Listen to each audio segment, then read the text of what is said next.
Have you ever wondered what you'd do if someone tried to steal your home with a stack of fake papers? That's exactly what happened to me last summer. My name's Elena, a single mom who poured every dime into a cozy bungalow for me and my daughter, Lily. It was our sanctuary until Karen showed up. It started with a knock. Karen, a polished woman in her 50s, stood on my porch with a smug smile, claiming my house was hers. She waved a deed with my address, insisting she'd bought it from a distressed seller. I laughed, thinking it was a prank, but her cold stare told me otherwise. She demanded I vacate by week's end. My stomach churned. This was my home, paid off after years of sacrifice.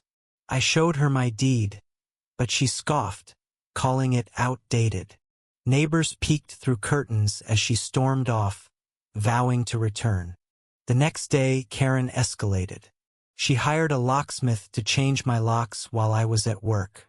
Luckily, my neighbor, Mr. Torres, an ex-cop, spotted the van and called me. I rushed home, heart pounding, to find Karen supervising the job. "This is my property now," she snapped, flashing her fake deed again. I called the police, but Karen's confidence unnerved me. What if her documents fooled them? Mr. Torres whispered he'd seen her type before scammers targeting single owners. That night, I barely slept, clutching my real deed like a lifeline. Then came the twist. Karen wasn't alone. A man, introducing himself as her lawyer, Greg, showed up with more forged papers, including a court order evicting me. Greg's slick charm and official-looking documents rattled me, but something felt off. His nervous glances at Karen didn't match his polished spiel. I dug into public records online and found no trace of their sale. My deed, notarized and filed years ago, was ironclad.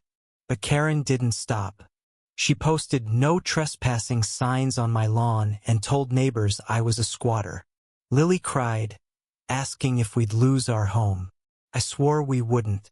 The breaking point came when Karen called the cops on me. 2 officers arrived as I pulled into my driveway, Karen smirking behind them.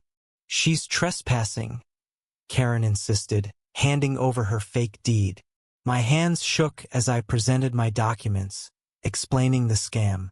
The officers frowned, comparing papers. Then Greg, her lawyer, slipped up. When pressed about the seller, he stammered, contradicting Karen's story. The cops grew suspicious and ran a check on my deed. Cleared instantly. Karen's face paled as they turned to her. That's when Mr. Torres stepped in, revealing he'd recorded Karen's locksmith stunt on his security camera. The footage showed her directing the break-in, clear as day. The officers cuffed her for attempted fraud and breaking and entering. Greg, sweating, confessed he wasn't a lawyer, just her cousin, roped into the scheme for cash.